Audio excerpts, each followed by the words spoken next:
ছাত্র জনতার অভ্যুত্থানে পদচ্যুত প্রধানমন্ত্রী শেখ হাসিনার পালিয়ে যাওয়ার দিন ৫ আগস্ট আশুলিয়ায় ৬ ছাত্রকে হত্যার পর তাদের মরদেহ ভ্যানে তোলে পুলিশ।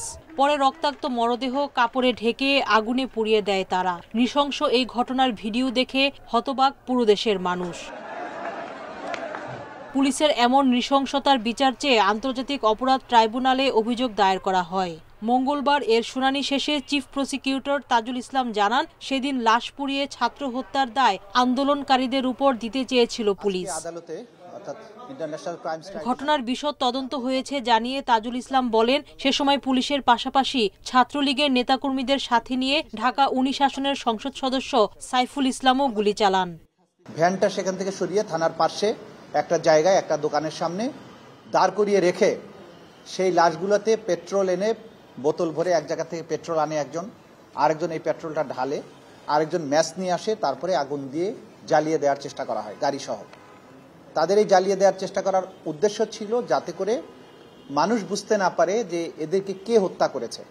এই ঘটনায় সাবেক এমপি সাইফুল ইসলাম সহ ৪ পুলিশ কর্মকর্তার বিরুদ্ধে গ্রেফতারি পরোয়ানা দিয়েছে ট্রাইব্যুনাল। তাদের দ্রুত গ্রেফতার করে আদালতে হাজিরেরও নির্দেশ দেওয়া হয়েছে।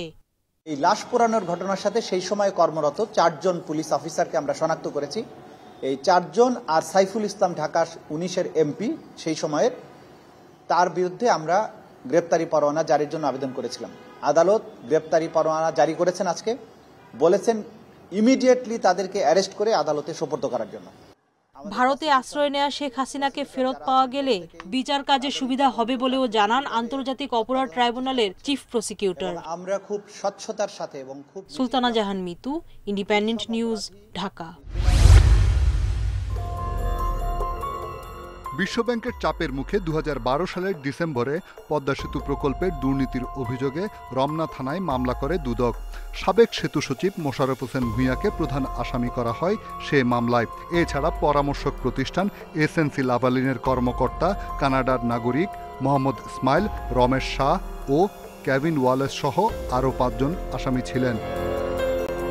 বিশ্বব্যাংকের সুনির্দিষ্ট তথ্য থাকা সত্ত্বেও সাবেক অর্থ উপদেষ্টা মশিউর রহমান, যোগাযোগ প্রতিমন্ত্রী প্রয়াত আবুল হোসেন, পররাষ্ট্র প্রতিমন্ত্রী আবুল হাসান কিংবা শেখ হাসিনার কোনো আত্মীয়ের বিরুদ্ধে অভিযোগ আনা হয়নি।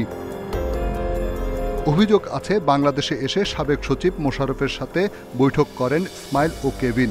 তবে এই দুইজনকে জিজ্ঞাসাবাদের কোনো উদ্যোগই নেয়নি দুদক। এছাড়া কানাডা পুলিশের কাছে রমেশ ও ইসমাইলের ফোনালাপের রেকর্ড ছিল।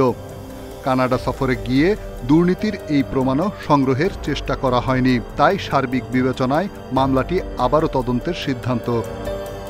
এদিকে ১৯৯৬ সালে বঙ্গবন্ধু নভ থিয়েটার প্রকল্পে প্রায় ১২০ কোটি টাকা লোপাটের অভিযোগ শেখ হাসিনার বিরুদ্ধে। সে বিষয়ে নতুন করে তদন্ত করবে দুদক। এছাড়া বিভিন্ন বিমানবন্দরে উন্নয়ন কাজে দুর্নীতির অভিযোগে শেখ হাসিনার প্রতিরক্ষা উপদেষ্টা তারেক আহমেদ সিদ্দিকী সহ ৮ জনের বিরুদ্ধে অনুসন্ধান শুরু হয়েছে। রিশাদ হুদা, ইন্ডিপেন্ডেন্ট নিউজ, ঢাকা।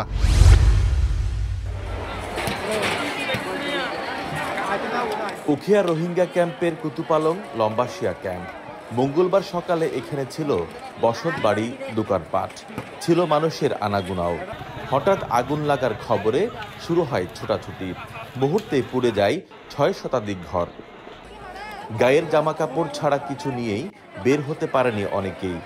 এখন খোলা আকাশের নিচে জায়গা হয়েছে এসব রোহিঙ্গা পরিবারের। ঘর থেকে কিছুই বের করতে পারেনি, সব পুড়ে গেছে। স্মার্ট কার্ড, চাল, টাকা পয়সা সব পুড়ে গেছে। সবকিছু পুড়ে যাওয়ার পর আমি এসেছি। আমার ঘরের সব মালামাল পুড়ে গেছে। আগুনের খবরে রামু ও উখিয়ার ফায়ার সার্ভিসের 12টি ইউনিট ঘটনাস্থলে যায়। আগুন পুরোপুরি নিয়ন্ত্রণে আসে বিকেল ৩টায়। রান্নার চুলা থেকে আগুনের সূত্রপাত বলে ধারণা। অগ্নিকাণ্ডের সূত্রপাত যেটা, সেটা আমাদের ধারণা যে দুপুরে রান্না করার কারণ থেকে আগুনটা দ্রুত স্প্রেড করে। হ্যাঁ, আর যেহেতু কার্যবস্তু খুব সহজভাবে বাঁশ এবং পলিথিন দিয়ে ফায়ারটা খুব দ্রুত স্প্রেড করে। প্রাথমিকভাবে ক্ষতির পরিমাণ ৫৪ লক্ষ টাকা বলে জানিয়েছে ফায়ার সার্ভিস। তৌফিকুল ইসলাম, ইন্ডিপেন্ডেন্ট নিউজ, কক্সবাজার।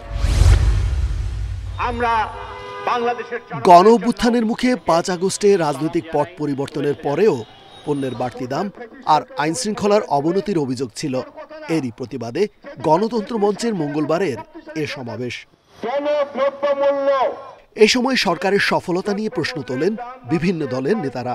বলেন, সদিচ্ছা থাকলেও দেশ পরিচালনায় ব্যর্থতার পরিচয় দিচ্ছে অন্তর্বর্তী সরকার। নির্বাচন, সংস্কার, গণতান্ত্রিক অভিযাত্রা পরস্পর বিরোধী বিষয় নয় বলে জানান বিপ্লবী ওয়ার্কার্স পার্টির সাধারণ সম্পাদক। এভাবে চললে আবারও রাজপথে নামার হুঁশিয়ারি তার। মানুষের পেটে যদি ভাত জোগানো না যায়, কোন সংস্কার খেয়ে মানুষ কিন্তু হজম করতে পারবে না। আমার ক্ষুধার্ত না খাওয়া বেকার অসহায় মানুষকে সাথে নিয়ে দরকার হলে আরেকবার আমাদেরকে রাজপথে নামতে হবে। সরকারকে বলতে চাই, এটা বলে শেষ করব, মেহরবানি করে আমাদেরকে রাজপথে নামতে বাধ্য করবেন না। এ সময় নিরাপত্তা ও খাদ্য নিয়ে কার্যকর উদ্যোগ নেই বলে দাবি করেন নাগরিক ঐক্যের সভাপতি মাহমুদুর রহমান মান্না। আপনারা আগের পরিস্থিতি বদলে দিতে পেরেছেন, এরকম কিছু করেননি। নদীর মধ্যে লঞ্চ ডাকাতি, এইদিকে জিনিসপত্রের দাম হু করে বেড়ে যাওয়া, আমরা যতই বলি সেটা নিয়ন্ত্রণের কোনো ব্যবস্থা করতে পারেননি। মানুষ এখন প্রশ্ন করে, দেশের মধ্যে থেকে, দেশের বাইরে থেকে হয় হচ্ছে কি? নেতাদের অভিযোগ, সরকার শুরু থেকেই রাজনৈতিক দলগুলোর সঙ্গে সখ্য গড়েনি। ব্যাপক জনসমর্থনের পরও একলা চলনীতির কারণেই দুর্বল হয়েছে তারা। সমাবেশ শেষে বিক্ষোভ মিছিল করে গণতন্ত্র মঞ্চ। রেজওয়ানুল হক, ইন্ডিপেন্ডেন্ট নিউজ, ঢাকা। 2009 থেকে 2024 সাল পর্যন্ত গত 15 বছরে প্রকল্পের নামে তথ্য প্রযুক্তি খাতে কি পরিমাণ অর্থ লোপাট ও দুর্নীতি হয়েছে তা খতিয়ে দেখতে 12 সদস্যের তদন্ত কমিটি গঠন করে অন্তর্বর্তী সরকার। তদন্ত কমিটি তদন্ত প্রতিবেদন মন্ত্রণালয়ে জমা দিয়েছে।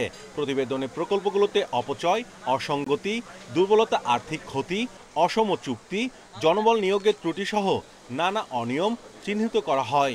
এই রিপোর্টের মধ্যে ফাইন্ডিংসগুলোর মধ্যে মূলত যেটা আছে যে অপ্রয়োজনীয় অঙ্গ সংযোজন, যেটাকে যদি আমরা এখন বাদ দিই প্রায় 6,900 কোটি টাকার কাজ কমানো সম্ভব হবে।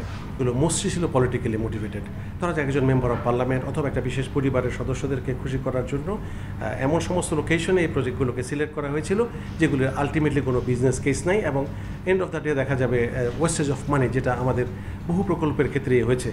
সচিব বলেন, এই খাতে বিভিন্ন অনিয়ম ও দুর্নীতির সঙ্গে জড়িতদের চিহ্নিত করা হচ্ছে, তাদের বিরুদ্ধে ব্যবস্থাও নেওয়া হচ্ছে। এখানে একসময় আইসিটি উপদেষ্টা বলে একজন ছিলেন সরকারের, তারপরে আইসিটি মন্ত্রী ছিলেন, এবং আরও কিছু প্রভাবশালী ব্যক্তি ছিলেন যে মানুষগুলোর প্রত্যক্ষ ইশারায় প্রকল্প নেওয়া হতো, প্রকল্প বাদ দেওয়া হতো, এবং প্রকল্পের খরচ অপ্রয়োজনীয়ভাবে বৃদ্ধি করা হতো। এই জিনিসগুলো কিন্তু তদন্ত প্রতিবেদনে এসছে। প্রতিবেদনে বলা হয়েছে, অনেক প্রকল্প নেওয়া হয়েছে যা তথ্য প্রযুক্তি বিভাগের দায়িত্বের আওতায় পড়ে না। এই ধরনের প্রকল্প বাস্তবায়ন করে অর্থের অপচয় করা হয়েছে। Mahmudul Hasan, independent news, Dhaka.